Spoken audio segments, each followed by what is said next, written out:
Hey guys, and welcome to Brad Tech. Today we'll just be doing an unboxing and an install of the Captain 360EX RGB White Edition. Now this comes in a 120, a 240, and the 360 version. And pretty much the reason I'm making this video is I really haven't seen many reviews of the 360, especially in this colorway. So without further ado, let's get into it. I'm gonna love you.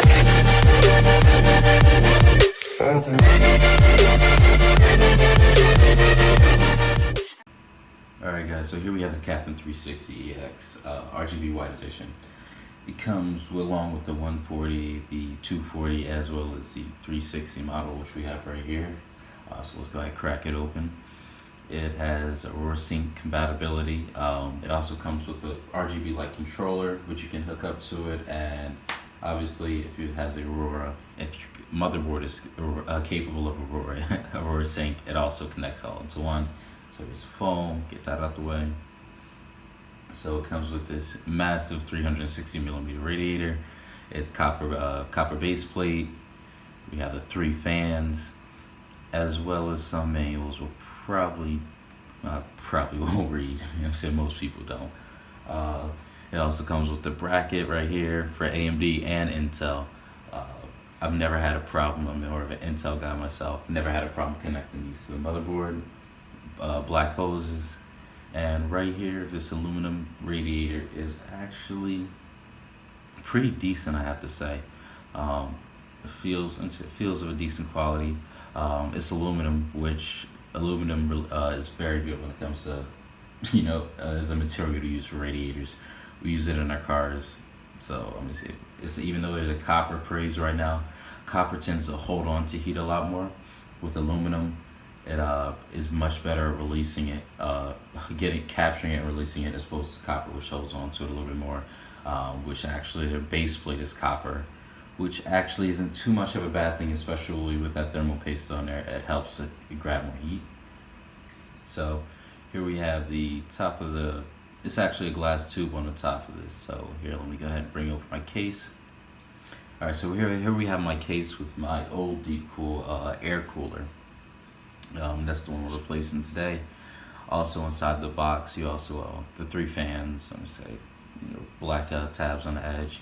Also comes with your fan splitter for you to connect your 3 fans. So that comes with 4 slots.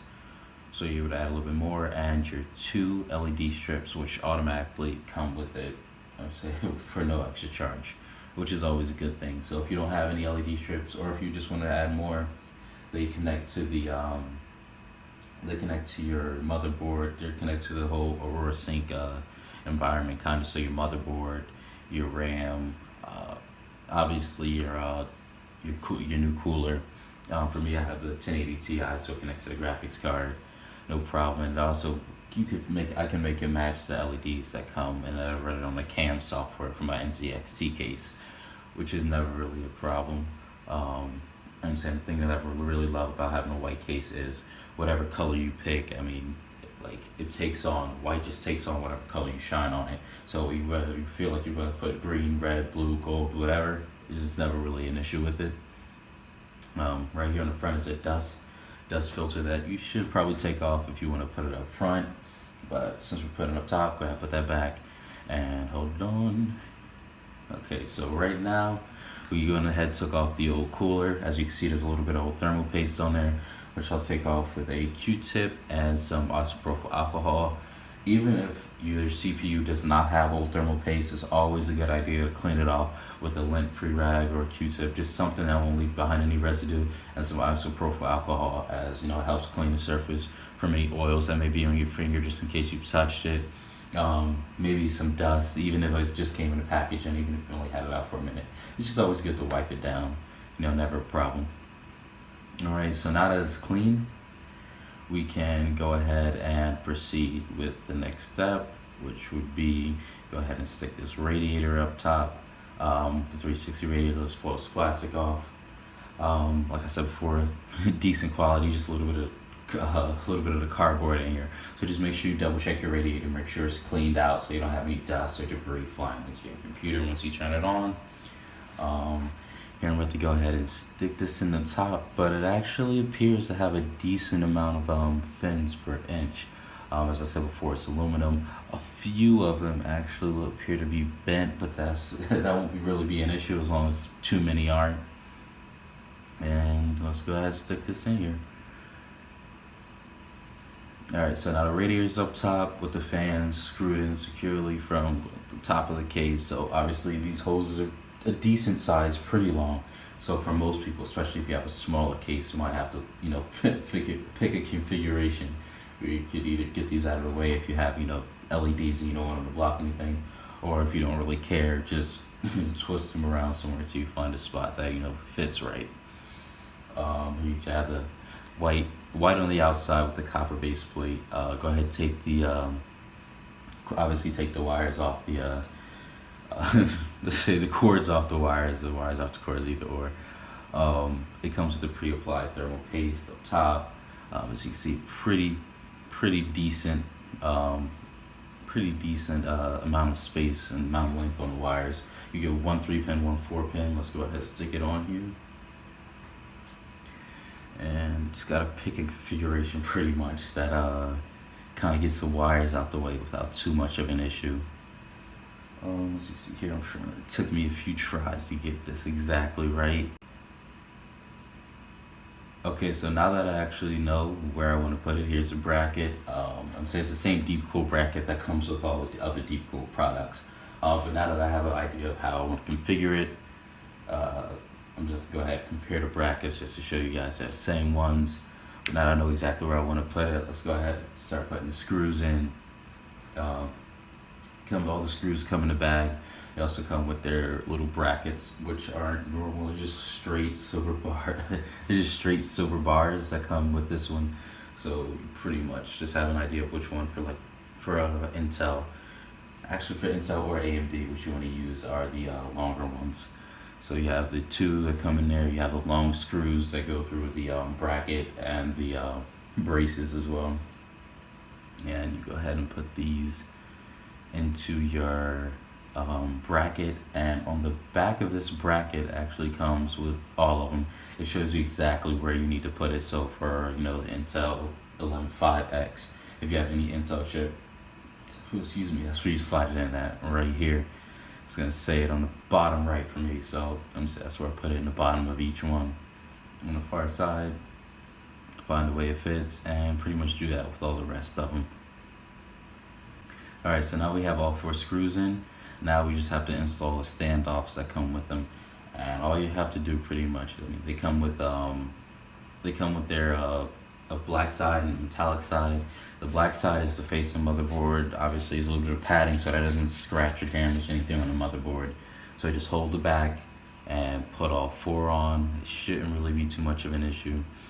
Pretty easy, just hand tighten them. They don't need to be too tight, just as long as they're secure.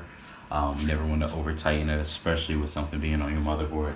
You damage any of the traces of the buses and you've ruined a perfectly good motherboard. So just hand screw it. Just out of habit, I always tighten things in a star pattern. And that's pretty much it. Okay, so now we have all 4 standoffs on and secure. Now we just have to put the brackets on. With a little bit of editing magic, we can speed this up decently. It shouldn't really take you that long. The trouble is trying to get it on evenly so they slide right on. And so here we're still trying to get just the right one on. The thing is, you have to apply them perfectly parallel because of this very little bit of leeway that you get with the screws, and which is a good thing because it helps keep it secure, but it can be a pain to put on. But not too much of an issue. I'm just putting this last one on here now.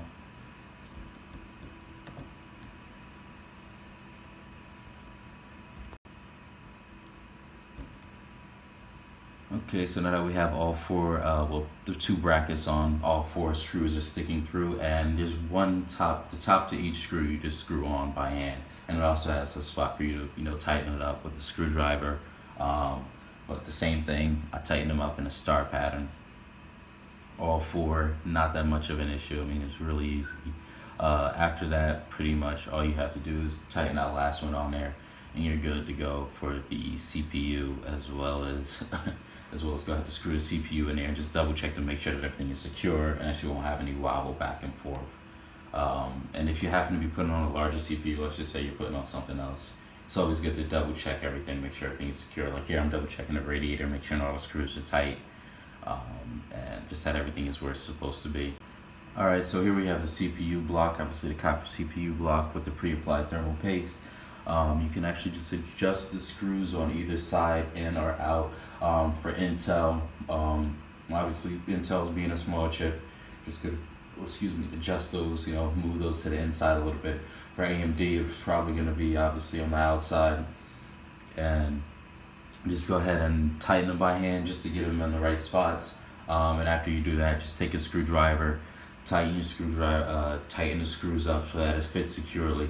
Since you're not going to be going into the motherboard on this one, just make sure that you screw them in. I'm not going to say as tight as you can, but to make sure that that thing is not going to go anywhere.